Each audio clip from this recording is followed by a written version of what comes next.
I want you to use your imaginations here. I want you to imagine me with hair. I want you to imagine me without glasses. I want you to imagine me without a stomach. I was a fairly young reporter on Gay News, and I would use the station, which is Barons Court Station, to go to interview many people during the mid to late 1970s. I'd be rushing off to a press conference at the Palladium to meet Liberace, then I'd be going to Covent Garden to see Rudolf Nureyev, then I'd have to come back, write it out, rush out again for the evening, go out to the theatre to review a gay play. It was an incredible life. So I knew the station like the back of my hand, and what a beautiful back of a hand it is.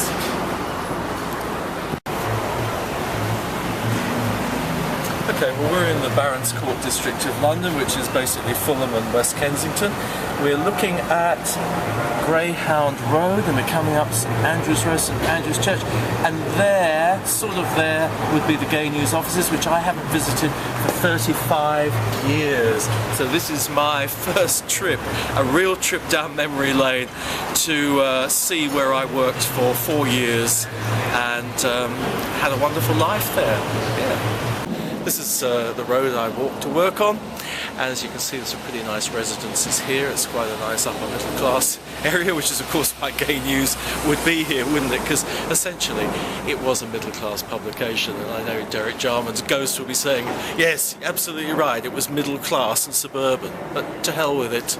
It was Gay News, and it was the only newspaper we had for gay people, and it's very interesting. I've just come out of Barons Court Tube Station, past the newsagent, and there's not a single gay publication on sale there. It's all very heterosexual, so really nothing has changed, has it, in 35 years outside the real central areas of a city.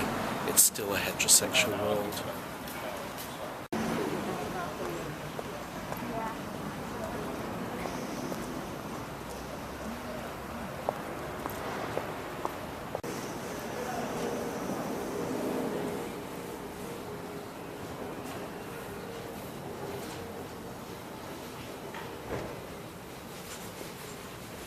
This is a bit of hidden gay history.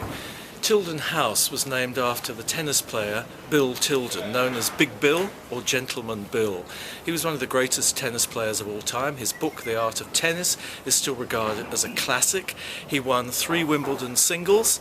He won many other championships. He was up there with Babe Ruth and Jack Dempsey as one of the most famous American sportsmen of all time. He coached Greta Garbo. He coached Katharine Hepburn. He was a great friend of Charlie Chaplin. But in the 40s, it all collapsed because he was interested in young men, particularly ball boys and tennis proteges. He wanted a father-son relationship, very much in the way that Liberace did.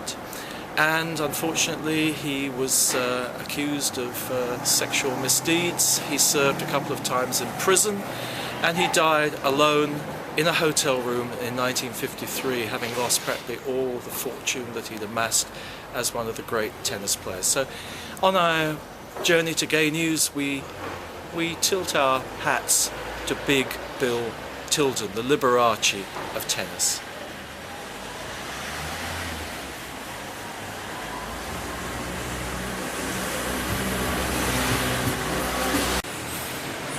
This didn't exist when we were here. In other words, I left in 1979, and I think the Gay News office left about 1981. James Hunt lived here between 1980 and 1982. He was a very famous and very gorgeous racing driver.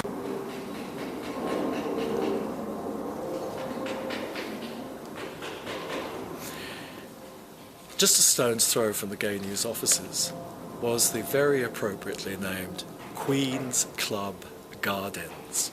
Queen's Club Gardens was a luxury apartment complex. It was the first of its kind to be built outside central London, and each of the apartment blocks was named after a famous person of the time. So it begins with Arnold, after Matthew Arnold. There's also Chaucer, there's Dryden, there's Gainsborough, there's Wellington, there's Victoria.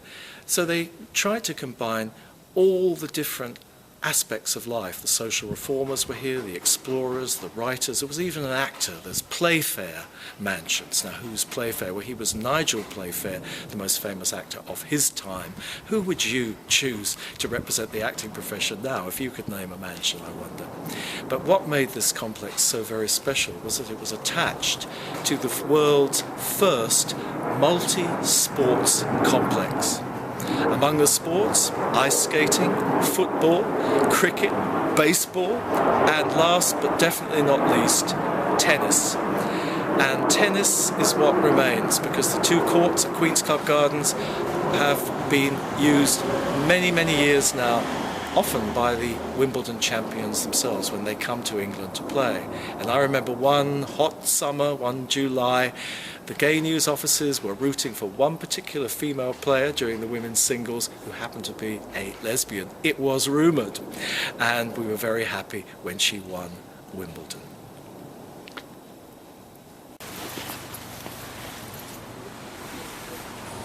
Not everything has stayed the same. We used to have a little basement shop which sold all sorts of naughty substances like cigarettes and chocolate, and the staff used to go there because things used to get pretty tense. Working for a gay newspaper is not for sissies, and we used to go to this little shop, and it was originally run by a gay couple, a male gay couple, very, very conservative, quite closeted, which was amusing considering they were just around the corner from Gay News, and then a heterosexual couple took over. But it's completely gone. All that remains is this building here and this hedge, but this is where the shop was, which is a bit sad, isn't it?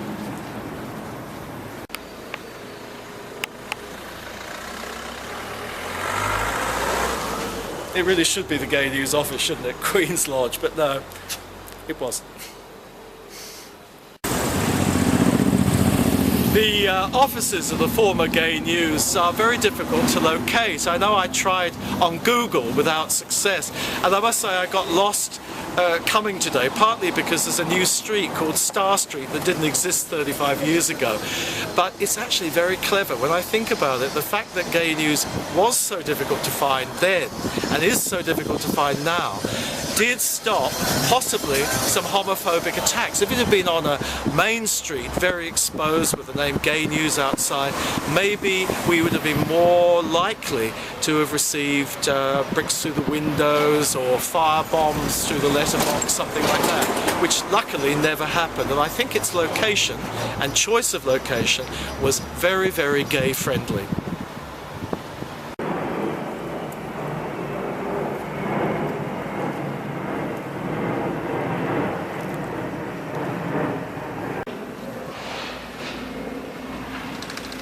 Wow, I'm absolutely amazed. I'm amazed it's still here, and I'm amazed it looks almost the same as it did 35 years ago. I haven't been back in 35 years.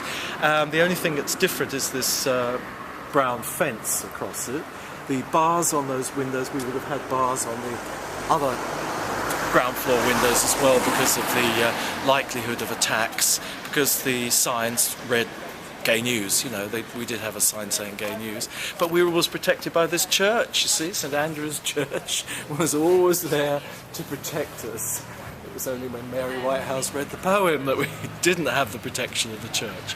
But yeah, I had that second window up there. That was our office. I shared that with Michael Mason and Alison Hennigan and another news reporter, four of us in this tiny office. The one on the left-hand side, that was Dennis Lemon's office. He had his own private toilet, but we had to share ours with 16 other people or whatever. And this was the place that I drew my sustenance, my gay sustenance, and also my salary from 1976 to 1979. 1976 was the hottest summer I think we'd had possibly since the 60s, I'm not sure. But that was followed by an even hotter summer in 1977. Imagine working in a building without air conditioning, tiny little rooms, people smoking without air conditioning, with just little fans. I used to boil like a lobster. Luckily, my job took me out to glamorous locations such as the Connaught Hotel and the Piccadilly Hotel and the London Palladium to go to interview celebrities. So I was out of the office a great deal, and I used the night time and I used to sleep in the office, partly because of the cool, but partly because there was no cigarette smoke and no people to distract me. So a lot of my actual typing up of the interviews was done in the wee small hours of the morning. But this was it. This is a bit of gay history, and I'm thrilled that it still looks good. And you'll see that it was a modest residence, a little villa, and it's now a 3-bedroomed, I'm told, I read the estate agent's report, a 3-bedroomed, 3-bathroomed bijou residence. Probably price would be up to about £1 million now, £1 million.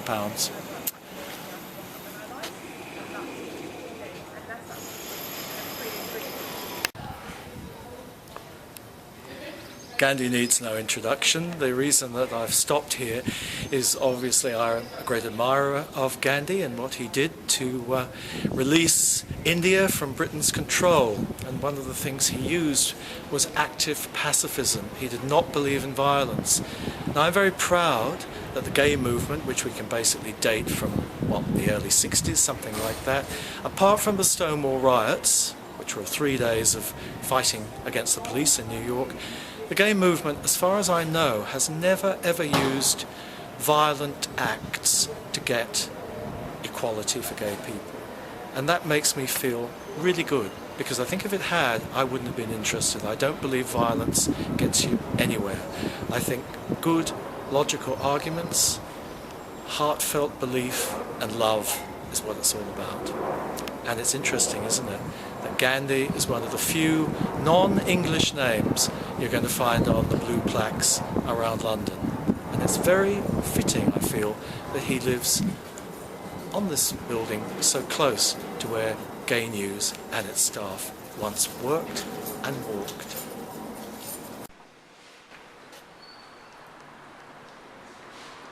And now we come to the final part of our pink pilgrimage.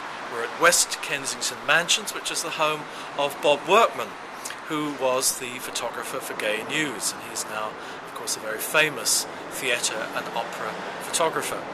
I used to have a room in Bob's house, and in that room, but not at the same time, Alison Hennigan also used to spend her time when she was visiting London from her Cambridge home. She was the assistant features editor and also the literary editor of Gay News. So that's 3 members of the Gay News staff that used to live in this building, and I'm just going to see whether Bob Workman is in. Okay. He is! He is! Oh, my darling, how lovely to see you. I haven't seen you in such a long, long time. And would you like to talk to our viewers? Hello, how are you? I can't think of things to say, I'm sorry. We're at the end of a pink pilgrimage, Bob. We've been to the Gay News offices, and we've been to Queen's Club Gardens. We've also passed Tilden House, the commemorative building of Big Bill Tilden, and we've come to probably the most famous part, which is the house of Bob Workman, where I used to have a room, didn't I? That's true. And Alison also used to come when she wasn't in Cambridge. On your pilgrimage, do come in. Oh. I can't promise you any miracles.